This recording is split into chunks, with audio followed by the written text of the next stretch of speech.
जाननं भूतगणादिसेवितं कपितजम्बुफलचारुभक्षणम् उमासुतं शोकविनाशकारकं नमामि विघ्नेश्वरपादपङ्कजं कर्पूरगौरं करुणावतारं संसारसारं भुजगेन्द्रहारं सदा वसन्तं हृदयारविन्दे भवां भवानी सहितं नमामि बोलो शंकर भगवान की जय। वेद व्यास जी ने पूछा, हे सनत कुमार जी, शिव भक्ति करता महात्मा किस लोक में जाते हैं और जहाँ से फिर उनका आवागमन नहीं होता, अब उस लोक का भली भांति वर्णन करें। सनत कुमार जी बोले, हे व्यास जी, यदि शंकर कृपा अभिष्ट हो तो तप करना सबसे उत्तम है। बिना तपस्या शिवलोक की प्राप्ति कठिन है। तपस्या परम पवित्र साधन है, जिसे देखकर स्वर्ग के देवता ऋषि मुनि सभी प्रसन्न होते हैं। ब्रह्मा विष्णु हरि भी तपस्या करते हैं। सभी देवी देवताओं ने तप द्वारा सिद्धियां प्राप्त की है। उनकी इच्छा इसी लोक में तपस्या से पूरी होती है।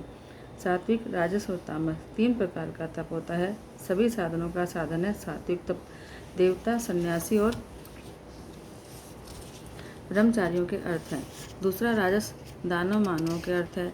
तामस तप तो राक्षस और परमात्माओं के अर्थ है। जिस तप को फल की इच्छा न करके किया जाए वही लोक और परलोक में सभी मनोरथों का पूर्ण करता सात्विक तप है। किसी कामना को धार कर किया हुआ तप राजस है, और जो किसी कामना की सिद्धि के हेतु अपना शीर सुखाकर कष्ट देते हुए किया जाए वह तामस है। सबसे अधिक तप सात्विक श्रेष्ठ है। ऐसा मानकर धर्म में अपनी बुद्धि लगाकर हिंसा रहित हो परम पवित्र होकर पूजन, जप, हवन, उपवास, आचार, विचार, मौन, इंद्रिय निग्रह आदि करके तप करना उचित है। बावड़ी, कुआं, तालाब, मकान, धर्मशालाएं बनवाना, यज्ञ तीर्थों में बसाए मनुष्यों के परम सुखदायक भगवान शंकर की भक्ति के लिए शुभ मार्ग है। मेष संक्रांति, तुला संक्रांति के दिन एकांत में स्थिर होकर रेचक, पूरक, कुंभक 3 प्रकार के प्राणायाम और नाड़ी की गति का ज्ञान और प्रत्याहार का नाश, ये चारों प्रकार की बुद्धि, अनिमा आदि 8 सिद्धियों से युक्त पूर्व कथित उत्तम ज्ञान के साधन है। स्त्री शैया, पीने के पदार्थ, वस्त्र, धूप, लेप, तांबूल, भोजन, ये 5 वस्तुएं राजाओं के वैभव है। स्वर्ण भार, तांबे के भवन, रतन मार्ग, निपुणता के साथ गान, नृत्य, आभूषण, शंख, वीणा, मृदंग, हाथी छत्र, चमर आदि ये सब भोग है। इन्हीं में मोहित होकर मनुष्य स्नेह करता है। इस जगत में सभी कुछ जानबूझकर जीव सभी चराचर योनियों में कष्ट प्राप्त करके फिरता रहता है। फिर कभी कुछ समय के बाद कोई पुण्य उदय होता है तो उसे मनुष्य जन्म मिलता है। मनुष्य योनि पाकर यदि अपने उद्धार का कोई भी उपाय नहीं करता तो उसके समान कोई दूसरा मूर्ख नहीं। मृत्यु होने पर फिर उसे पश्चाताप होता है। इसी कारण प्रत्येक मनुष्य को नरकों से बचने के लिए अपने उद्धार का कोई न कोई उपाय कर लेना चाहिए। यह मनुष्य जन्म सभी कामनाओं की सिद्धि के लिए प्राप्त होता है। धर्म में मनुष्य जन्म पाकर यदि चारों वर्णों की प्राप्ति न कर सका तो किस काम का। यदि किसी कारणवश नहीं प्राप्त कर सकता तो पहले जन्म के पुण्य संग्रह को व्यर्थ होने की चेष्टा न करे। पापों का करना तो छोड़ दे और अपनी बुद्धि धर्म में रखे रहे। मनुष्य जन्म में भी ब्राह्मण जन्म अत्यंत कठिन है। जो ब्राह्मण जन्म पाकर भी अपना उद्धार नहीं करता, उल्टा पापों में पड़ा रहता है, उसके समान और कोई मूर्ख प्राणी नहीं है। भारतवर्ष तो कर्म भूमि और फल भूमि है। इसमें उत्पन्न होकर भी शुभ कर्म हो सकते हैं। इन कर्मों का फल स्वर्गलोक में मिलता है। इस कारण बचपन से लेकर जब तक कोई रोग जरा आदि ना आए तब तक धर्म कार्य अवश्य करे। फिर तो बुढ़ापा आने पर यह शरीर रोगग्रस्त और बेकार हो जाता है। उस अवस्था में दूसरे चेतावनी भी देते रहें फिर भी अस्वस्थ होने के कारण कुछ बन नहीं पाता। इसलिए अपने साथ अपने सुख के साधन ले जाने के लिए निरंतर पुण्य दान करना आवश्यक है। अपने दिए दान के फल से खाते पीते मनुष्य यम मार्ग को सुख से तय कर लेता है, नहीं तो रोते चिल्लाते कष्ट भोगते हुए यम मार्ग काटता है। धर्म करने वालों को स्वर्ग, पाप करताओं को नरक मिलता है। जिन पुरुषों ने थोड़ा सा भी समय शिव आश्रय लिया हो उन्हें भयानक नरक और यम दर्शन नहीं होते, किंतु पाप और मोह के कारण शिव आज्ञा से कुछ एक समय वहाँ रहकर बाद में शिवलोक की प्राप्ति होती है। जो लोग इस प्रकार से सब प्रकार से शिव शरण लेते हैं वे तो कमल जल की भांति पापों से सदा अलग रहते हैं। इस कारण सब प्रकार के भय छुड़ाने वाला तो शिव नाम ही है। अब ब्राह्मण जन्म मिलना तो कठिन है। शिव मुख से ब्राह्मण और भुजाओं से क्षत्रिय, जंघाओं से वैश्य और चरणों से शूद्रों की उत्पत्ति हुई। अब आप यह कहें कि निज स्थान से मनुष्य किस स्थिति को पाते हैं। तो पाप कर्म करके मनुष्य अपने स्थान से गिरता है। इस कारण शेष मनुष्य अच्छे कर्म करके अपने स्थान की रक्षा करते हैं। जो जीव ब्राह्मण न होकर क्षत्रिय जन्म पाते हैं वह भी उसके दुष्कर्मों का फल है। इसलिए शेष मनुष्य का कर्तव्य है कि विपत्ति आने पर भी सहन करते हुए बुरे कर्मों में न पड़े। इस प्रकार रहने वाले ही अपना स्थान बचा लेते हैं। जो शूद्र अपने कर्म उचित रीति से पूर्ण करते हुए तीनों वर्णों की सेना में तत्पर हैं, वह शूद्र जन्म पाकर भी अगले जन्म में वैश्य बनता है। वैश्य होकर विधिपूर्वक धन खर्च करके अग्निहोत्र आदि कराता है तो अगले जन्म में क्षत्रिय बनता है। और क्षत्रिय होकर भूरी दक्षिणा वाले यज्ञों द्वारा परमात्मा की सेवा में तत्पर रहता है और अच्छे से आतिथ्य आदि धर्म करता है, संग्राम से कभी विमुख नहीं होता, फिर वह ब्राह्मण बनता है। और वह ब्राह्मण होकर यदि विधिपूर्वक यज्ञ करता है, अपने धर्म में स्थिर है, तो वह देवताओं की प्रिय होकर स्वर्ग पाता है। व्यास जी बोले, हे सनत कुमार, अब कृपा करके युद्ध का महात्म्य सुनाइए। सनत कुमार जी बोले, जिस फल की प्राप्ति अग्निष्टोम आदि यज्ञ करने से नहीं होती, वह फल संग्राम द्वारा प्राप्त होता है। जिस क्षत्रिय को युद्ध में कभी पराजय नहीं मिली हो और युद्ध में ही शरीर छोड़ता है, उसे अश्वमेध यज्ञ के फल की प्राप्ति होती है। वह सीधा स्वर्ग जाता है, फिर वहाँ से सीधा उसका पुनरागमन नहीं होता। जो क्षत्रिय, गो, ब्राह्मण, संत मंदिर के स्थान और अपने स्वामी के अर्थ युद्ध में प्राण छोड़ते हैं, वे परम पुण्यात्मा हैं। जो शत्रुओं को मारकर आप मरते हैं, वह सदैव स्वर्ग में वास करते हैं। युद्ध भी वर्णों के लिए सुखदायक है, खासकर क्षत्रियों के लिए तो है ही। यदि वेदांत जानने वाला ब्राह्मण भी शस्त्र लेकर मारने आए तो उसे मारने से पाप नहीं, ब्रह्म हत्या नहीं, यह तो युद्ध भूमि है। यदि मरता हुआ पानी मांगे और उसे मार दे तो ब्रह्म हत्या लगती है। रोगी, दुर्बल, बालक, स्त्री, टूटे हुए धनुष वाले को मारने से ब्रह्म हत्या होती है। युद्ध में शरणागत को कभी नहीं मारना चाहिए। व्यास जी बोले, अब कृपा करके जीव का जन्म, गर्भ की स्थिति और जीव के वैराग्य का वर्णन करें। सनत कुमार बोले कि पकने वाले पात्र में जल और अन्न दोनों अलग अलग हैं। पहले अग्नि द्वारा जल गर्म होता है, फिर अंत में पकता है और वह दोनों भागों में बंट जाता है। एक तो रस रूप होकर, दूसरा मैल रूप होकर। रस रूप तो सारे शरीर में व्याप्त हो जाता है, जिससे शरीर की पुष्टि होती है। मैल रूप 12 प्रकार से शरीर से बाहर निकलता है। कान, नेत्र, नासिका, जिह्वा, दंत, लिंग, गुदा, मलाशय, कफ, स्वेद, विष्ठा, मूत्र, इस प्रकार से यह 12 मल स्थान है। सब नाड़ियाँ हृदय कमल से जुड़ी हुई हैं। इनके द्वारा शरीर भर में रस पहुँचता है। मध्य में रहने वाली प्राणवायु नाड़ियों के मुख भाग में रस पहुँचाता है। फिर तो नाड़ियाँ समूचे शरीर में रस पहुँचाती हैं। वही रस आत्मा से परिपक्व होता है। जब पक जाता है तो पहले त्वचा बनकर सारे शरीर में लिपटता है, फिर खून बनता है। उसके बाद रोम, बाल, स्नायु, अस्थि, मज्जा, नख पैदा होते हैं। अन्न से वीर्य होकर दोष रहित शुद्ध होकर ऋतुकाल में स्त्रियों में प्रविष्ट होता है। वही वीर्य शरीर बनता है। वायु से प्रेरित हुआ वीर्य स्त्री के खून से मिलकर देह बनने लगता है। एक दिन में वह कलिल कहता है, 5 रात्रि में बबुला के समान होता है, 7 रात्रि में मांसपिंड बनता है। 2 महीने के अंदर ग्रीवा, कंधे, पीठ, छाती, पेट, हाथ, पैर बनते हैं। तीसरे महीने में अंकुर संधि, चौथे में उंगलियां, 5वें में मुख, नासिका, कान और जीभ पड़ता है। छठे में दांत, गुहिया, इंद्रियां, नख, कानों के छेद, 7वें में गुदा, उपस्थ और नाभि बनती हैं। इस प्रकार से वह जीव माता के गर्भ में अंग और प्रत्यंगों से पूरा बनता है। माता के किए भोजन से के रस से ही पलता है और पूर्व जन्म के कर्मों के अनुसार जीव को सुख, दुख, निद्रा, स्वप्न प्राप्त होते हैं। उसके बाद जीव को ज्ञान प्राप्त होता है कि मैं बहुत बार जन्म मरण पा चुका हूँ, अनेकों योनियों में दुख उठाता रहा हूँ। अब मैं जन्म लेकर अपनी आत्मा के उद्धार का कोई उपाय करूँगा, जिससे फिर मुझे गर्भ में आना न पड़े। इस प्रकार वह जीवात्मा गर्भ में स्थित होकर उपाय विचारता है। वहाँ तो पहाड़ से दबे हुए के समान कष्ट पाता है, जरायु से बंधा रहता है, सुइयों के छिदने जितना उसे गर्भ में कष्ट होता है और गर्भ के दुख के समान कोई दुख नहीं। इस कारण धर्मात्मा तो 7वें महीने जन्म लेता है और पापी 10 महीने तक गर्भ में रहकर जन्मता है। वह बालक रोम और नखों से ढका हुआ विष्ठा मूत्र के गर्भ रूप में पड़ा होता है। उसके देह में 365 पेशियाँ होती हैं और 3.5 करोड़ नाड़ियों के द्वारा हृदय और अदृश्य दोनों भांति का शरीर वेष्टित होता है। शरीर में 3200 दांत होते हैं और 20 नख। शरीर में 1 पाव पित्त, कफ 4 सेर, चर्बी 2 सेर, 1 सेर कपिलस और 5 तोले मैदा, 3 पल जितना महारुधिर होता है। मज्जा चौगुनी होती है। वीर्य आधा पाव होता है जो पराक्रम कहलाता है।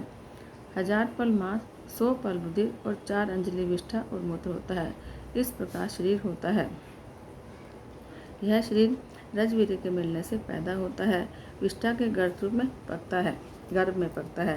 इस कारण अपवित्र है। इस शरीर की संगति करके पंचगव्य आदि पदार्थ और अन्न जल भी अपवित्र होते हैं। उस देह को जितने पंचगव्यों या कुशाजल से पवित्र करो, फिर भी यह शुद्ध होने का नहीं। काली बीज कभी सफ़ेद नहीं होती, उसी प्रकार यह भी शुद्ध नहीं होता। संसार तो इतना मूर्ख है कि अपनी दुर्गंध सूंघते हुए, अपना मल देखते हुए भी वैराग्य नहीं प्राप्त करता, अर्थात वैराग्य नहीं लेता। जो अपनी देह को, इन चीज़ों को देखते भालते भी वैराग्य नहीं लेता, उसे कहीं से भी वैराग्य नहीं मिलने का। यदि गंगाजल और मनो मिट्टी से बार बार मांझते और धोते रहो, मरने तक इस क्रिया को न छोड़ो, तो भी यह शुद्ध होने का नहीं। इस प्रकार मलिन आत्मा सैकड़ों वर्ष तपस्या से कभी पवित्र नहीं होती। भाव दूषित पुरुष घी तेल से भरकर अग्नि जलाकर परिक्रमा करके उसमें प्रवेश कर ले, फिर भी उन्हें उत्तम फल की प्राप्ति नहीं होती। गंगा जी में रहने वाली मछलियाँ और मंदिरों में रहने वाले कबूतर आदि पक्षियों की मुक्ति नहीं हुआ करती। ये सब पवित्र स्थानों के निवासी होते हुए भी पवित्र नहीं होते। यदि भावना शुद्ध करके ईश्वर स्तुति, हवन आदि कर्म करते करते मृत्यु को प्राप्त हो जाए, तो फिर ज्ञान प्राप्त हो जाता है। उससे उसका चित्त शुद्ध हो जाता है। ज्ञान रूप जल और वैराग्य रूप मृतिका से वह शुद्धि प्राप्त कर लेता है। देह तो स्वाभाविक अपवित्र है। इस बात को पूर्ण रूप से जानकर, शुद्ध भावना करके चित्त में शांति धारण कर जो परम ज्ञान पाता है, वही संसार में जीवन मुक्त है। हे मुनिराज, मेरा तेरा ममता ही दुखों का मूल है। जहाँ ममता का नाश है, वहाँ दुखों का भी नाश है। फिर सुख ही सुख है। ममता त्यागने वाले पुरुष ही मुक्त हो जाते हैं। जब गर्भस्थ जीव को ज्ञान होता है, तो फिर वह योनि यंत्र की पीड़ा से मुक्त हो जाता है। किंतु उस जीव के बाहर आने पर उसे संसार की वायु का स्पर्श हो जाता है। उसे महाज्वर से ग्रस्त होकर फिर मोह को प्राप्त हो जाता है। उसे पहली बातें भूल जाती है, तब तो अपने कर्म को छोड़कर ज्ञान भूल जाता है। ईश्वर को भी पहचान नहीं पाता है। जीव को कान रखते भी अपना हित नहीं सुनता, आंखें होने पर भी अंधा है, तभी तो उसकी बुद्धि पापों से नष्ट हो जाती है। संसार में फंसकर दुख पाता है, तभी तो भगवान शंकर ने कृपा करके मोक्ष साधन के लिए शिव पुराण का वर्णन किया है। बचपन में चाहते हुए भी जीव कुछ नहीं कर सकता। दांतों के निकलते समय बहुत से रोगों में फंसकर पीड़ा उठाता है। कुमारी अवस्था में कानों में दर्द और पड़ने से व्याकुल होकर अनेक धूल देखते हुए भी जीव अपने कल्याण का रास्ता नहीं ढूंढ पाता। यही तो आश्चर्य है। जवानी में इंद्रियों की वृत्तियों में बल आ जाता है। काम क्रोध आदि जाग उठते हैं। न दिन में चैन, न रात को नींद आती है। स्त्रियों में आसक्त होकर अपने शरीर से निकलती वीर्य की बिंदुओं में अपना सुख समझता है। विष्ठामल त्यागने से जितना सुख होता है, उतना ही स्त्रियों में वीर्य त्यागने से होता है। इस प्रकार के क्षणिक सुख को मूर्ख महासुख समझते हैं। वृद्धावस्था आने पर बाल सफ़ेद हो जाते हैं, सिर हिलने लगता है, इंद्रियां कमजोर हो जाती हैं। फिर तो उसे वह क्षणिक सुख का, स्त्रियों का यौवन उसे अप्रिय हो जाता है। फिर भी यदि वृद्धावस्था में स्त्री प्रेमी रहे, तो भला उससे बढ़कर मूर्ख कौन है। व्यास जी बोले, हे मुनि, अब कृपा करके पंचचूड़ा नामक अप्सरा ने जो स्त्रियों के कुत्सित अर्थ कहे हैं वह सुनाए। सनत कुमार जी बोले, सब लोगों में विचरण करने वाले नारद जी ने एक बार पंचचूड़ा नामक अप्सरा को देखा। तब तो उनके पास पहुंचकर बोले, सुंदरी, आप कृपा करके मुझे स्त्रियों का स्वभाव सुनाइए। वह बोली, मैं स्त्री होते भी स्त्रियों की निंदा भला कैसे कर सकती हूँ। स्त्रियों के स्वभाव को तो जानते ही हो, फिर मुझसे ना पूछो। यह सुनकर नारद जी बोले, सुंदरी, झूठ बोलने में तो पाप लगता है, सत्य भाषण में नहीं। इसलिए जो सत्य है वह आप कहें। तो वह बोली कि नारियों का स्वभाव बड़ा गूढ़ होता है। पतिव्रता और कुलीन कहलाने वाली स्त्रियाँ भी मर्यादा में नहीं रहती। यही तो सब पापों की मूल है। स्त्रियों में सबसे बड़ी बुराई ये है कि वे निंदित और पापी पुरुष को भी सेवन कर लेती हैं। जो भी पुरुष स्त्री कामना से एक बार उसके पास आ जाए और थोड़ा सा भी प्यार और सेवा भाव दिखा दे, बस स्त्रियां उसी की हैं। भय के धमकाने से धन से कभी मर्यादा में स्थित नहीं रहती। जवानी में आभूषण चाहने वाली, फैशन करने वाली व्यभिचारिणी स्त्रियों की कुसंगति में पड़कर कुलीन और अच्छी स्त्रियां भी बिगड़ जाती हैं। चंचल स्वभाव की और बुरी चेष्टा वाली स्त्रियां बड़े बड़े विद्वानों समझदारों को भी धूल में मिला देती हैं। प्राणियों को मारने में जैसे काल कभी संतुष्ट नहीं होता, इसी प्रकार स्त्रियां पुरुषों से कभी तृप्त नहीं होती। स्त्रियों में सबसे बड़ी बात यह है कि पर पुरुष को देखते ही उनकी बुद्धि में विकार पैदा हो जाता है, इसके कारण वे पाप में लग जाती हैं। तभी तो कामना करने वाले, धनदाता, मान और शांति दाता, रक्षक रहने वाले अपने पति का विचार भी वे नहीं करती। आभूषण, धन आदि किसी को भी परम सुख नहीं मानती, केवल रति विलास को सुख मानती है। यमराज, मृत्यु, पाताल, बड़वानल, सुरधारा, विष, सर्प, अग्नि आदि समस्त इकट्ठे होकर भी स्त्रियों से बराबरी नहीं कर सकते। स्त्रियां इनसे भी महादारुण होती हैं। ब्रह्मा जी ने पंच महाभूतों की रचना की, संपूर्ण लोक रचे, स्त्री पुरुषों की रचना की, अन्य प्राणियों में गुण भी भरे, लेकिन स्त्रियों में तो सारे दोष भर दिए। स्त्रियों की कुटिलताएं मैं कहाँ तक कहूँ। इस प्रकार पंचूड़ा के स्त्रियों के विषय में सत्य बोलने पर नारद जी को स्त्रियों से वैराग हो गया। व्यास जी बोले, हे सनत कुमार जी, अब कृपा करके काल ज्ञान सुनाइए। सनत कुमार बोले, यही बात एक बार पार्वती ने महादेव से पूछी थी। देवी ने कहा था कि देव, मैंने विधि पूर्वक मंत्रों द्वारा पूजन करके आपको पूजन प्रकार तो सुन लिया है, अब कृपा करके मुझे काल चक्र से जो भ्रम चला आ रहा है उसको सुनाइए, उसका संशय निवारण करें। तो शिवजी बोले, मैं उस शास्त्र को सुनाता हूँ जिसको विद्वान लोग काल का ज्ञान मानते हैं। मृत्यु काल का ज्ञान इस प्रकार होता है। अचानक से सिर पीला पड़े, ऊपरी भाग में लालिमा आ जाए, 6 महीने के अंदर मृत्यु होती है। जब जीवा, मुख, कान, आंखें स्तब्ध हो जाए तो 6 महीने के भीतर मौत हो जाए। जो लोगों का कोलाहल भी ना सुन सके, ऐसे लोग भी 6 महीने के भीतर मर जाते हैं। जो सूर्य, चंद्र, अग्नि ना देख सके, अन्य सभी वस्तुओं को काला देखे, उसे भी 6 महीने के अंदर का अतिथि जानो। जिसका बायां हाथ 7 दिन तक लगातार फड़कता रहे, वह 1 महीने भर जीवित रहता है। जिसका शरीर कांपता रहे, तालू सूखा रहे, वह भी 1 महीने जीवित रहता है। जिसकी नाक बहती रहे, मुख और कंठ सूख जाए, वह 6 महीने जीता है। इस प्रकार जिसकी जीवा मोटी हो जाए, दांत भीगे रहे, वह भी 6 महीने का अतिथि है। जिसको जल, तेल, घी और दर्पण में अपना प्रतिबिंब दिखाई न दे या खराब दिखाई दे, वह 6 महीने जीता है। जो मनुष्य अपनी छाया को मस्तक के बिना देखे अथवा छाया भी दिखाई न दे, वह 1 महीने तक भी जी नहीं सकता। ध्रुव मंडल को न देख सकने वाला मनुष्य 6 महीने तक जीता है। जिसे सूर्य चंद्रमंडल की किरण तक दिखाई न दे, उसकी 1 पक्ष की आयु शेष है। और जो अरुंधति का तारा, महायान, चंद्र तारागण नहीं देख सकता, उसकी आयु 1 महीने की है। रात के समय इंद्रधनुष और दोपहर को उल्कापात और अपने पास गिद्ध और कौवे देखे तो उसका जीना 6 महीने से ज़्यादा नहीं है। जिसे स्वर्ग मार्ग और सप्तऋषि नहीं दिखते, वह भी 6 महीनों तक जिएगा। जो अचानक ही चंद्र सूर्य को राहु ग्रस रहा है ऐसा देखे, दिशाओं में भ्रम है, वह भी 6 मास तक जीता है। जिसे नीले रंग की मक्खी घेर रही हो, उसकी 1 महीने में मृत्यु होती है। अब हे कल्याणी, मनुष्य को यदि अपनी मरण तिथि जाननी हो तो स्नान करके पवित्र होकर दूध और सुगंधित पुष्पों को मिलाकर हाथों में मसले, उसके हृदय में उस समय शुभ विचार हो। फिर प्रतिपदा विधि से तिथियों की गणना कर हाथों को संपुटाकार कर ले। फिर पूर्व दिशा में मुँह करके 108 नवाक्षर मंत्र का जाप करे। अपने हाथ के पर्वों को भी बार बार देखता रहे। जिसमें भ्रमर के समान चिन्ह दिखाई दे, उसी पर्व को गणना क्रम से उस तिथि को ही अपनी मरण तिथि जाने। हे सुंदरी, आत्मविज्ञान 4 प्रकार का है। क्षण, त्रुटि, लव, कष्ट, मुहूर्त। दिन, रात्रि, पक्ष, मास, ऋतु, वर्ष, युग, कल्प, महाकल्प के अनुसार शंकर संहार करते हैं। वाम, दक्षिण, मध्य 3 मार्ग हैं। 5 दिनों से आरंभ करके 25 दिनों तक वाम गति द्वारा नाद का प्रमाण होता है। यामाचरण नाद में भूत रंध्र ध्वजा है। यदि उसमें ऋतु विकृत भूतों के गुण हो तो दक्षिणी नाद का प्रमाण होता है। जिस समय इला आदि नाड़ियाँ प्राणी को धरती हैं तो 1 वर्ष तक उस प्राणी की मृत्यु होती है। 10 अथवा 15 दिनों तक प्रवाहित होने पर वह 1 वर्ष की आयु वाला होता है। और यदि वाम शरीर की नाड़ी 20 दिनों तक प्राणों को वहन करे तो 6ठे मास मृत्यु जानो। ये 16 नाड़ियाँ 4 स्थान में रहती हैं। उसका परिणाम यह है कि दिनों की संध्या से आरंभ करके यथाविधान इसके अंतस्थ बाह्य रंध्र प्राणों का प्रकाश होता है। यदि 6 दिन पर्यंत नाद बढ़ता हो तो 2 साल 8 दिनों तक पुरुष जीता है। यदि 17 दिन पर्यंत प्राण वायु है एवं 8 दिनों के भेद से प्राणी 2 साल 4 महीने 24 दिन जीता है। अगर इसी जगह पर 9 दिनों तक प्राण वायु का संचार रहे तो 2 महीने की उसका जीवन रहता है। 11 दिनों तक प्राण वायु का प्रवाह हो तो 1 साल 9 महीने 8 दिन जीता है।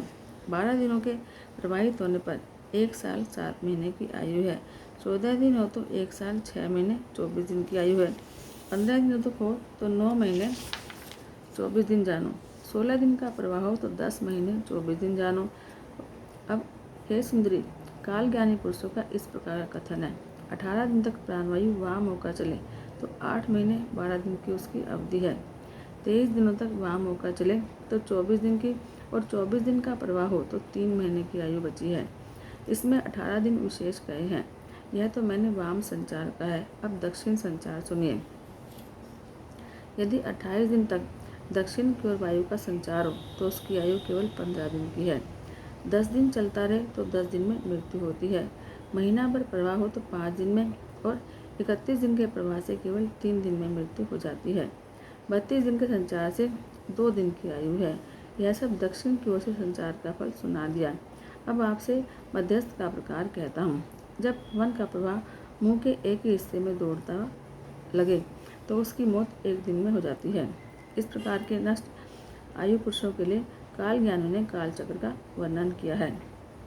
उमा बोली, हे नाथ, आपने सत्य रूप से कालचक्र सुनाया, अब इससे बचने और निवारण का उपाय बताओ।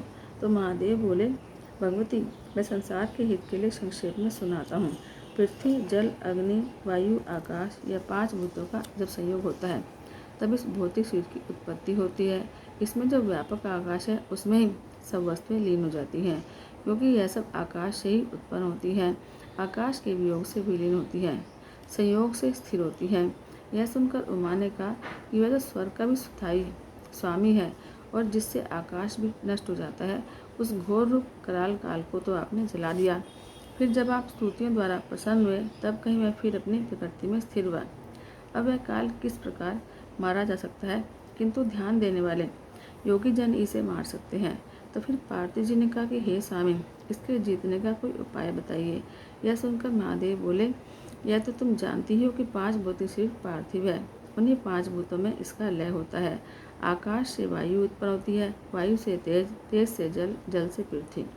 इस पृथ्वी के 5 गुण हैं, जल के 4, तेज के 3, वायु के 2, आकाश का 1। गुण तो केवल शब्द, स्पर्श, रूप, रस, गंध इस प्रकार से 5 हैं। जिस समय भूत अपने गुणों का त्याग करते हैं तो प्राणी की मृत्यु होती है। जिस समय अपने गुण ग्रहण करते हैं तब प्राणी की उत्पत्ति होती है। काल को जीतने वाले योगीजन इन्हीं गुणों का विचार करते हैं। तब पार्वती बोली, अब आप कृपा करके यह बताएं कि वह योगी जिस मंत्र द्वारा या ध्यान द्वारा इस काल पर विजय पाते हैं वह किस प्रकार है। सदाशिव बोले, जिस समय सारी प्रजा सो जाए तो अंधकार में स्थान पर बैठकर कोई दीपक आदि न धरकर कोई सुंदर आसन जमाकर योग करें। 1 घंटा अपनी तर्जनी उंगलियों के साथ दोनों कान बंद करके तब उसे अग्नि द्वारा प्रेरित एक शब्द सुनाई देगा।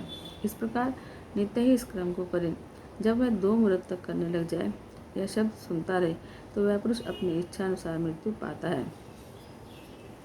यह शब्द ब्रह्म रूप है, परम सुख देने वाला, मुक्ति का कारण और अनवर उपाधि रहता है। जब इस प्रकार से उसको ज्ञान हो जाता है तब उसे सुख की प्राप्ति होती है। काल के पाशु से जकड़े हुए, मौत के वश में हुए सांसारिक जन इस शब्द ब्रह्म को क्या पहचानेंगे। इस शब्द तत्व को न जानने वाले पुरुष इस आवागमन के चक्कर में फंसे रहते हैं। जिनको इस तत्व का ज्ञान होता है उनकी मुक्ति होती है। 100 वर्ष की आयु का मनुष्य यदि शब्द ब्रह्म का अभ्यास करे तब वह आरोग्यता के साथ मृत्युंजय प्राप्त कर लेता है। यह नाद अनाहत नाद है जो उच्चारण नहीं किया जा सकता। इसका ध्यान तो यत्नपूर्वक कल्याण बुद्धि से योगीजन करते हैं। उस अनंत नाद से 9 शब्द उत्पन्न होते हैं जिन्हें योगीजन पहचान सकते हैं। बीज, घोष, कांस्य, सिंह, घंटा, वीणा, वंशज, दुंदुभी, शंख तथा मेघ गर्जित इन 9 शब्दों का तो त्याग करे, तुमकार शब्द का अभ्यास करे। इस प्रकार के ध्यान करने वाला योगी कभी पुण्य पाप में लिपायमान नहीं होता। उसी से ही मृत्यु पर विजय पाने वाला शब्द उत्पन्न होता है। वह 9 प्रकार का है। पहले आत्माशोधक घोषनाद है, इससे सभी व्याधियाँ दूर हो जाती हैं। वंशी और आकर्षक उत्तम नाद है। दूसरा कांस्य है, इसी के द्वारा प्राणियों की गति रुका करती है और यही विषभूत ग्रह आदि को बांधने वाला है। तीसरा श्रृंग है, यह तो पशुओं को मारन मोहन उच्चाटन आदि अभिचारों का करने वाला है। चौथा घंटा है, इसको शिव कहा जाता है, वह तो देवगणों को भी आकर्षित कर लेता है। पांचवा वीणानाद है, इसे ही योगजन सदा सुना करते हैं। घंटा व संचय, इसके ध्यान करता योगियों को सभी तत्व प्राप्त हो जाते हैं। सातवां दुंदुभी है, इससे जरा मृत्यु निवृत्त होते हैं। आठवां शंखनाद है, इससे योगी अपनी इच्छा अनुसार रूप पाते हैं। नवा मेघ गर्जित है, इससे योगों के पास कोई भी विपत्ति नहीं आ सकती। जो नित्य नियम से एकाग्र होकर तुमकार का ध्यान किया करता है, उस योगी के लिए कुछ भी असाध्य नहीं रहता। वह तो सर्वत्र सर्वज्ञ सर्वदर्शी हो जाता है। तो पार्वती बोली, हे नाथ, यदि आप मुझ पर संतुष्ट हैं तो यह बताएं योगी वायु का पद कैसे पा लेता है। यह सुनकर महादेव जी बोले, हे चंद्रवदनी, सुनिए, देहरी में रखे दीपक की तरह हृदय में स्थित वायु अंदर और बाहर दोनों तरफ प्रकाश करता है। ज्ञान विज्ञान उत्साह आदि सभी वायु द्वारा प्रवृत्त हुआ करते हैं। जिसने पवन पर विजय पा ली हो, उसने संपूर्ण जगत पर विजय पा ली। योगी को चाहिए कि जैसे लोहार फूंकने मुख में रखकर वायु भरता हुआ अपने काम में लगा रहता है, उसी प्रकार वह भी वायु के भरने के अभ्यास के परिपक्व हो जाने पर योगी के हजारों नेत्र और हजारों हाथ पैर हो जाते हैं। फिर वह सब ग्रंथियाँ फेरकर 10 अंगुल ऊपर को उठ जाता है। प्राणायाम वह होता है जिसमें सिर और व्यातियों के साथ गायत्री मंत्र जपते हुए प्राण वायु का निरोध हो। इसी प्राणायाम को एक बार करने से वही फल मिलता है जो 100 वर्ष तक तपस्या करके कुशा के अग्रभाग से जल पीने वाले को मिलता है। तेज किस प्रकार से होता है, अब उसके बारे में सुनो।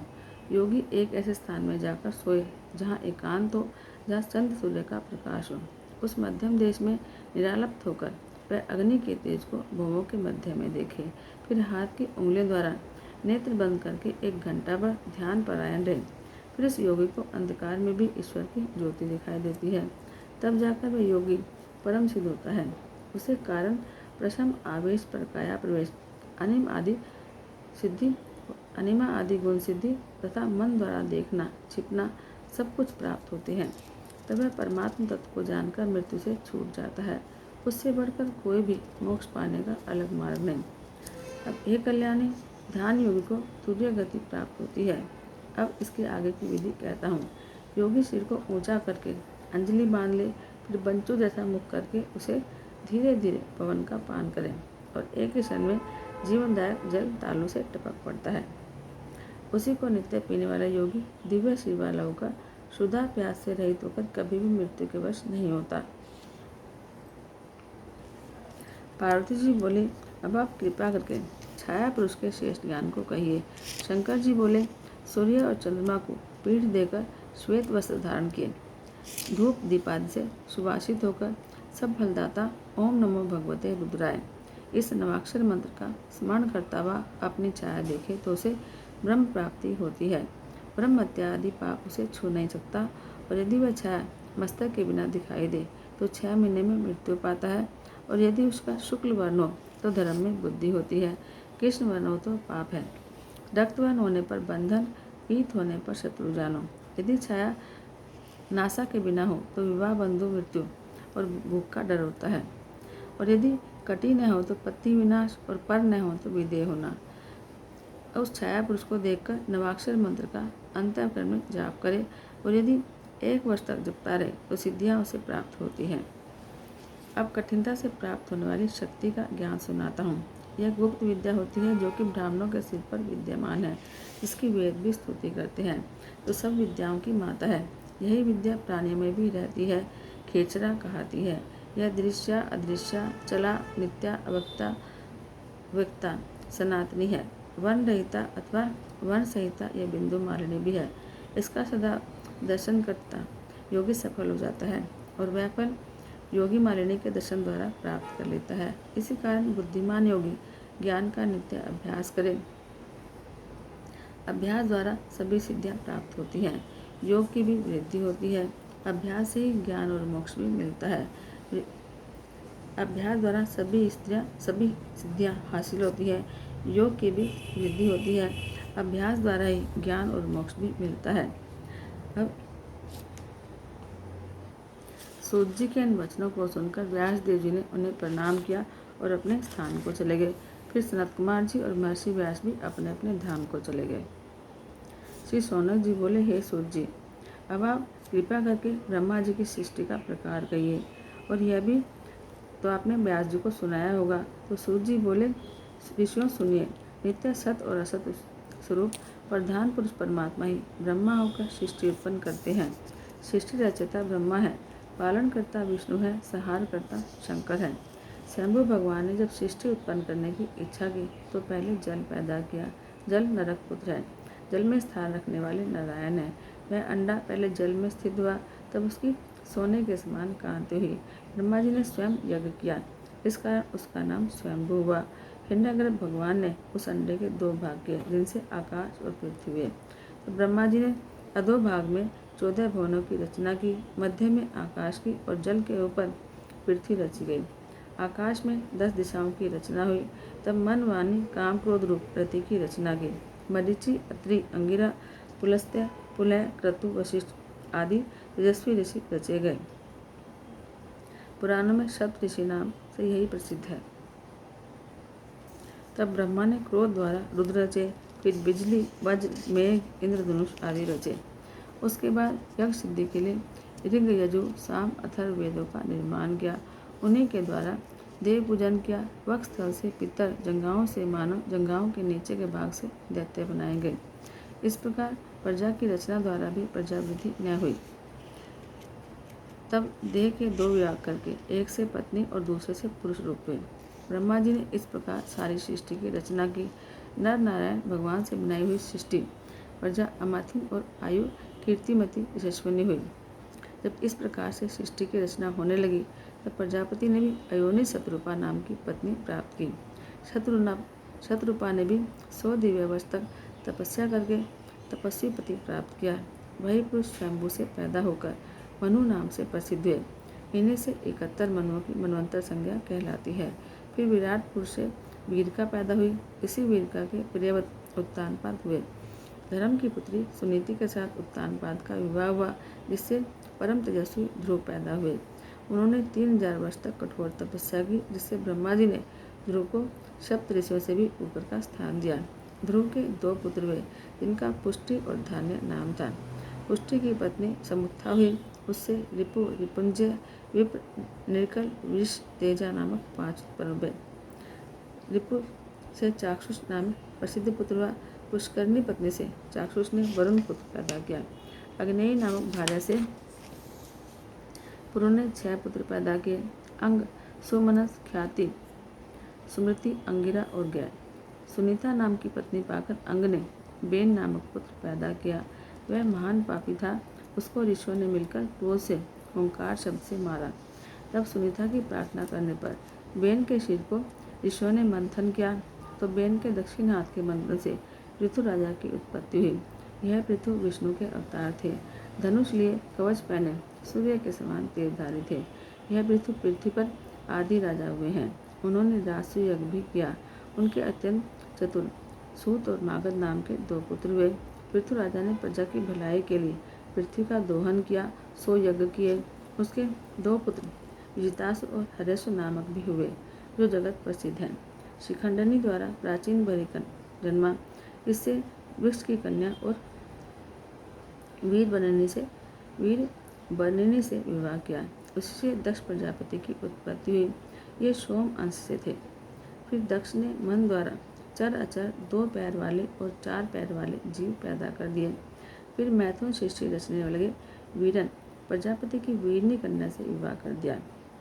हरेशु नामक 10,000 पुत्र उनसे उत्पन्न किए। यही नारद जी के उपदेश से वैराग्य को प्राप्त हुए। इसे सुनकर फिर दक्ष ने शबलाश नामक 10,000 पुत्र उत्पन्न किए। ये भी नारद के उपदेश से भाइयों के मार्ग पर चल पड़े। घर नहीं आए। फिर नारद जी ने उन्हें भी वैरागी बना दिया। यह सुनकर दक्ष ने नारद को बड़ा क्रोधित होकर शाप दिया, हे कलह प्रिय नारद, तुम कहीं बैठ नहीं सकोगे। फिर दक्ष ने कन्याएं उत्पन्न की। इनमें से 10 कन्या धर्म को ब्याह दी, 13 कन्याएं कश्यप को दी, 2 कन्या ब्रह्मा के पुत्र अंगिरा को दी, 2 कृशाश्व को दी, बाकी सब चंद्रमा को ब्याह दी, जिनकी नक्षत्र संज्ञा थी। दक्ष की कन्याओं से देव दानव आदि बहुत सी संतानें उत्पन्न हुई, जिनसे यह सारा संसार भर गया। तभी से प्रजा मैथुन द्वारा पैदा होने लगी। सौनक जी बोले, हे सूत जी, आपने तो पहले कहा था कि दक्ष ब्रह्मा के अंगूठे से पैदा हुए, अब फिर यह प्रचेता के पुत्र किस प्रकार हुए। सूत जी बोले, प्राणी तो जन्मते और मरते ही रहते हैं, और हर एक कल्प में दक्ष आदि मनु भी हुए हैं। इस कारण कल्प कल्प की कथा होने से कोई विरोध नहीं पड़ता। सौनक जी बोले, अब कृपा करके देव दानव गंधर्व राक्षस और सर्प आदि सृष्टि का विस्तार बताएं। सूत जी बोले, सुनो, वीरन प्रजापति की प्रजा न बढ़ने पर वीरा ने तपस्विनी अपनी कन्या को बुलाकर इसके और धर्म द्वारा मैथुन शिष्य से शिष्य रचना कराई। दक्ष प्रजापति ने उससे 5000 पुत्र पैदा किए, जो कि नारद के उपदेश से दिशाओं में ज्ञान के लिए गए, लेकिन घर नहीं वापस आए। फिर 500 पुत्र पैदा किए, उनको भी नारद जी ने उपदेश दिया, वे भी घर नहीं आए, उनको भी नारद जी ने नष्ट कर दिया। यह जानकर दक्ष ने शाप दिया कि तुम जहाँ भी जाओ वहाँ कलह होगा और तुम कहीं टिक नहीं पाओगे। फिर उसने 60 कन्याएं पैदा की, उनमें से 10 धर्म को, 13 कश्यप को, 27 चंद्रमा को, 4 अरिष्टनेम के प्रति और 2 कृशाश्व और 2 ऋषि अंगिरा को दी। इनके नाम ये हैं, अरुंधति, वसु, यामी, लंबा, भानु, मरुवती, संकल्पा, मुहूर्ता, संध्या, विश्वा ये धर्म पत्नियाँ हैं। इनकी संतानों के नाम सुनो। विश्व के विश्वे देवा, संध्या से सांध्य, मरुवती से मरुपमान, वसु से 8 वसु, भानु से 12 भानु, मुहूर्तज, लंबा से घोष, यामी से नाग, विधि और अरुंधति से पृथ्वी विषय उत्पन्न हुए। संकल्पा से एक ही सत्यवक्ता संकल्प हुआ। वसु से अ, ध्रुव, सोम, धर, अनिल, अनल, प्रत्युषा, प्रभास ये 8 पुत्र हुए। ऐसे वैतंड, श्रम और शांत पुत्र हुए। ध्रुव का संसार प्रसिद्ध काल पुत्र हुआ। सोम से वर्चा भगवान हुए। धर के पुत्र द्रविण और हव्यय हुए। मनोहरा से शिशिर प्राणरमन पुत्र हुए और शिवा पत्नी से अनिल का पूर्वज पुत्र हुआ। अनिल से 2 पुत्र हुए, अग्निपुत्र और कुमार स्वामी कार्तिक की उत्पत्ति सरकंडेवन में हुई। उसमें शाक, विशाख और नैगमय नामी 3 पुत्र हुए और देवल के 2 पुत्र बुद्धिमान हुए। बृहस्पति की पत्नी तो ब्रह्मचारिणी थी, वह जहाँ कहीं घूमने लगी। 8वां वसु जो वसुप्रभा था, उससे विश्वकर्मा नाम के प्रजापति हुए। वे शिल्प विद्या में निपुण थे। देवताओं के आभूषण, विमान, ग्रह आदि वस्तुएं बनाया करते थे। रैवत, अज, भव, भीम, वाम, उग्र, वृषभ, कपिअर्ज, कपाद, आयुर्बुद्र, बहुरूप और महान ये 11 रुद्र प्रधान हैं। इस प्रकार स्वरूपा के पुत्र पैदा हुए। रुद्रों की संख्या तो करोड़ों है। उनके नाम इस प्रकार हैं, अजयकपाद, आयुर्बुद्र, त्वष्टा रुद्र, वीर्यवान हर, बहुरूप, त्र्यंबक, वृषाकपि, शंभ, कपर्दी और रैवत ये 11 रुद्र संसार के स्वामी हैं। इस प्रकार गिनते के दे तेजस्वी रुद्रों की संख्या 100 हो जाती है। अब कश्यप ऋषि की पत्नियों के नाम सुनिए। अदिति, दुति, सुरसा, अरिष्ठा, इला, धनु, सुरभि, विनता, तत्रा, पुरोधावशा, कद्रु। अब इनकी संतान के नाम सुनो। पहले के मनवंतर में त्रिष्टा नामक 12 देवता हुए हैं। ये सब कश्यप द्वारा अदिति से उत्पन्न हुए। चाक्षुष मनवंतर में लोगों के हित के लिए इनकी उत्पत्ति हुई। इनके बाद दक्ष कन्या ने विष्णु और इंद्र भी उत्पन्न हुए। अर्मा, धाता, त्वष्टा, पूषा, विवस्वान, सविता, मित्रा, वरुण, घंटा भाग आदि 12 आदित्य चाक्षुष मनवंतर में पैदा हुए। इस प्रकार अदिति की संतानें हुए। अब सोम की सुनिए। उनकी 27 पत्नियां थीं। उनकी अति दीप्ति संतति हुई। अरिष्ट नेमि के 16 पुत्र हुए, जो कि अति विद्वान थे, और एक कन्या हुई। ऋषाश का देव प्रहर पुत्र हुआ और अति भार्य से धूम्रकेशवा। स्वधा और सती नाम की इनकी 2 पत्नियां थीं। बड़ी पत्नी स्वधा से पितर उत्पन्न हुए। सती से अथर्वा, अंगिरा पैदा हुए। ये सब सहस्त्र युग के अंत में पैदा होते हैं। कश्यप की द्वितीय पत्नी से हिरण्यकशिपु, हिरण्याक्ष ये 2 पुत्र हुए। दोनों बड़े पराक्रमी वीर थे। विप्रचिति द्वारा सिंहिका पैदा हुई और हिरण्यकशिपु के अनुलाद, अलाद, सलाद, प्रहलाद ये 4 पुत्र हुए और चौथे पुत्र प्रहलाद भगवान के परम भक्त थे। हिरण्याक्ष के 5 पुत्र हुए, कुकर, शकुनी, महानाद, विक्रांत और काल। ये महापंडित और महाबली थे। ये संतानें दीति को हुई। अब धनु के परम पराक्रमी 100 पुत्र हुए। अयोमुख, संबर, कपाल वामन, वैश्वानर, पुलोमा, विद्रावन, महाशीर, स्वर भानु, वृषपर्वा, विप्रचित्ति। स्वर भानु की प्रभा कन्या हुई। पुलोमा की सची, वृषपर्वा की उपदान हुई। हथशिरा, शर्मिष्ठा नाम की कन्या हुई। वैश्वानर की पुलोमा और पुलोमक नाम की 2 कन्या हुई, जो कि मरीचि ऋषि की पत्नियां हुई। इन्हीं से 60 हजार दानव हुए, जो बड़े पराक्रमी और दुखदायक थे। उन दानवों के महापराक्रमी पोलोम, कालखंजादि पुत्र हुए। विप्रचित्ति द्वारा सिंहिका के भी अनेकों पुत्र हुए। उनके नाम हैं राहु, शल्य, सुबली, बल, महाबल, वातापी, नमोची, इलवल, सवश्रिप, ओजक, नरक, कालनाम, शर्मान, शर, कल्प इत्यादि। सब के सब वंशवर्धक हुए। विनीता के गरुड़ और अरुण ये 2 पुत्र हुए। गरुड़ पक्षियों में श्रेष्ठ थे। सुरसा से अत्यंत तेजस्वी अनेकों भाषा ज्ञाता सर्प हुए। उन हजारों सर्पों में वासुकी, तक्षक, ऐरावत, महापद और 2 कंबल, अशत्रु ये तो प्रधान राजा हुए। ये सब के सब आकाश में विचरण करते थे। एला से पद्म, करकोटक, धनंजय, महानील, महाकर्ण, धृतराष्ट्र, बलाहक, कुहर, पुष्पदंत, दुर्मुख, सुमुख, बहुश, खरे रामा, पानी आदि पुत्र पैदा हुए। इस प्रकार क्रोध वशा के बहुत गण हुए, जिनकी दाढ़ें थी और अंडे से पैदा होने वाले पक्षी और जीव जंतु पैदा हुए। अनसुईया के बलवान 50 पुत्र हुए। सुरभ से शशा और भैंसा पुत्र हुए।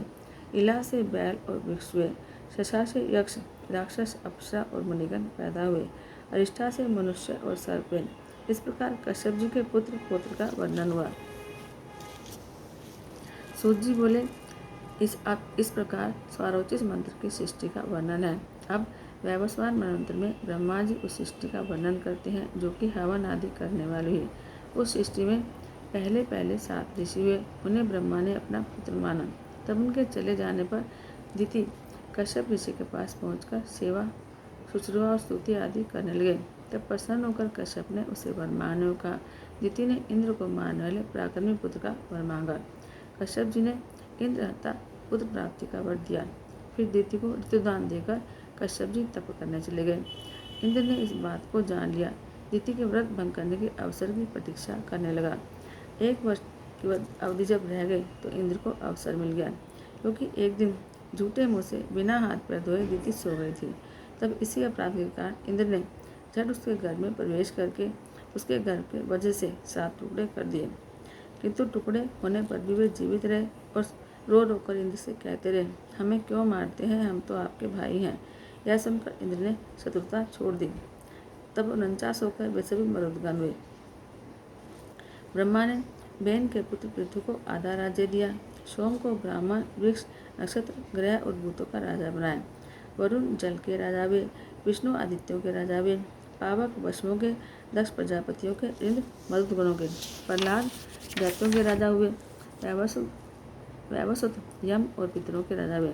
भगवान शंकर जी माता, ऋत, मंत्र, गो, यज्ञ, राक्षस, सभी भूत प्रेत पिशाच आदि के राजा हुए। हिमालय पर्वतों के राजा हुए। समुद्र, नदियों के, सिंह, वन के, पशुओं के, वट वृक्ष, वनस्पति वृक्षों के राजा बने। इन सबको राजा बनाकर ब्रह्मा जी ने अभिषेक किया। पूर्व दिशा में विभु विश्वयात ने प्रजापति के पुत्र को आधिपत्य दिया। दक्षिण दिशा में कर्दम प्रजापति के पुत्र सुधन्वा का अभिषेक किया।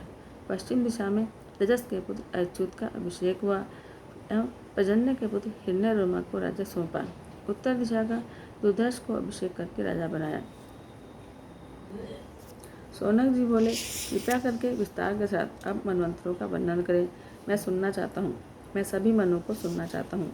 सूत जी बोले, हे मुनि, स्वयंभू, स्वारोचिष, उत्तम, रैवत, चाक्षुष इन 5 मनवंतरों का वर्णन मैंने कर दिया।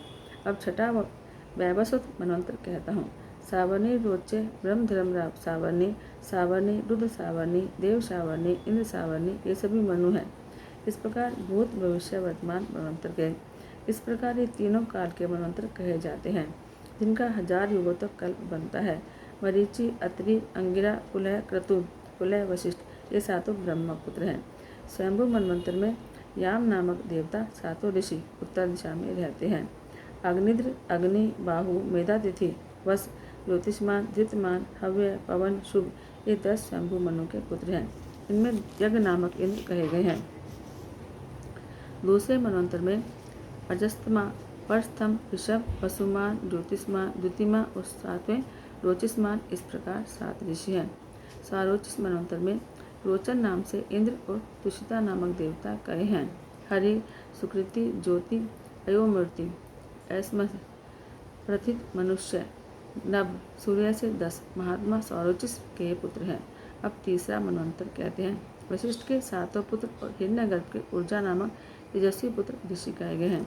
अब चौथा मनवंतर है, उसमें गार्ग्य, पृथु, गर्ग्या, जन्य, धाता, कपिनक इत्यादि 7 ऋषि हैं। ऋषिक नाम का इंद्र है द्युतिपोत, सोत, पश्यतपय, शूल, तापन, तपोरति, अकल्याश, धन्वी, खंगी आदि तामस मनु के 10 पुत्र हैं। अब 5वां मनवंतर सुनिए। देवबाहु, जय, मुनि, वेदशिरा, हिरण्यरोमा, पर्जन्य, उदरभाव, सत और सत, नजादिक दूसरे 7 ऋषि कहे गए हैं। इनमें भूत, रज, तप, प्रकृति आदि देवता और विभु नाम के इंद्र और तामस के सहोदर रैवत नामक धारी मनु कहे गए हैं। अब छठा मनवंतर सुनिए। उसमें रुचि, प्रजापति के पुत्र रोचते मनु हैं। राम, व्यास, अत्रेय, भवश्रुति, भरद्वाज, अश्वत्थामा, शर्द्वान, कृपाचार्य, कौशिक, वंशी, गालव, रुरु, कश्यप ये सब ऋषि और देवता कहे जाते हैं। मरीचि के पुत्र और कश्यप पुत्र ही देवता होंगे और विरोचन के पुत्र बलि ही इंद्र होंगे। विशांग, अवनिवान, सुमंत, द्युतिमान, वसु, शिष्टि, सुरा, विष्णु, राजा सुमति ये 10 आगे होने वाले सावर्णी मनु के पुत्र होंगे। अब 9वां मनवंतर सुनिए। इसमें मनु दक्ष सावर्णी होगा। मेधातिथि, पुलस्त्य, वस्तु, कश्यप, ज्योतिष्मान, भार्गव, अंगिरा और सवन और वशिष्ठ आदि ऋषि के ये सब रोहित मनवंतर में होंगे। उसमें देवताओं के गण भी 3 होंगे। प्रजापति रोहित के पुत्र दृष्टकेतु, दीप्तकेतु, पंचहस्त, निराकृत, पृथुश्रवा, भूरिद्युम्न, ऋचिक, बृहद्गवे ये 9 पहले सावर्णी के पुत्र होंगे। इस प्रकार जो दूसरा मनवंतर आएगा उसमें 10वां मनु होगा। हविष्मान, प्रकृति, अधोमुक्ति, अव्यप्रयाति, भाबार, अनिरा नाम के ऋषि होंगे। दुष्मत नाम के देवता होंगे। स्वयं महादेव, चक्षु, शंभु इनके इंद्र होंगे। अलक्षण, उत्तमुजा,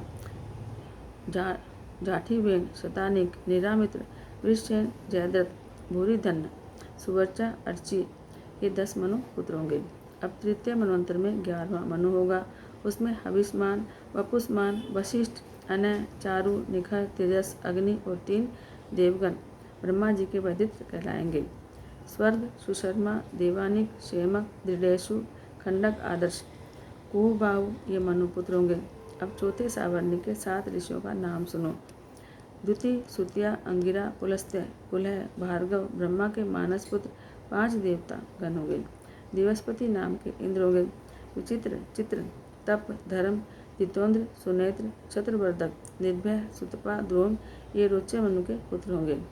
14वां सत्यमनु मनवंतर होगा। उसमें आग्निद्र, मागध, अतिवाय, शक्तियुति, अजित, कुलय इन नामों के सप्तऋषि होंगे। परम पवित्र चाक्षुष देवता और सूचि इंद्र होगा। इस 14वें मनवंतर में 5 देवता कहे गए हैं। तरंग, भीरु, बुधन, तनुग्र, अनुग्र, अतिमानी, प्रवीण, विष्णु, स्कंदन, तेजस्वी, सबल ये सब सत्यमनु पुत्र होंगे। भूमनु के अधिकार में तो पहला कल्प पूरा हो जाता है। इस प्रकार के वर्णन से मैंने भूत भविष्य काल के मनु सुना दिए। इन मनुओं का वर्णन सनत कुमार जी ने व्यास जी को कहा था। यही मनु अपने धर्म और तप के प्रभाव से 1000 युग पर्यंत प्रजा पालन करके ब्रह्मलोक में जाते हैं। 71 युगों की चौकड़ी पर्यंत तक की स्थिति जाती है। इनको कीर्तिवर्धक 14 मनवंतर कहा जाता है। इनके अंत जाने पर फिर सृष्टि का आरंभ होता है। जो 100,000 जब पूरा हो जाता है तब एक कल्प पूरा होता है।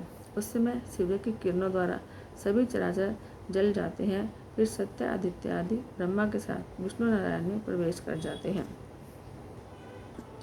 बोलो शंकर भगवान की जय। हर हर महादेव शंभो काशी विश्वनाथ गंगे। हर हर महादेव शंभो काशी विश्वनाथ गंगे। काशी विश्वनाथ गंगे, काशी अमरनाथ गंगे। काशी विश्वनाथ गंगे, काशी अमरनाथ गंगे। हर हर महादेव शंभो काशी विश्वनाथ गंगे। हर हर महादेव शंभो काशी विश्वनाथ गंगे। हर हर महादेव शंभो काशी विश्वनाथ गंगे। बोलो शंकर भगवान की जय।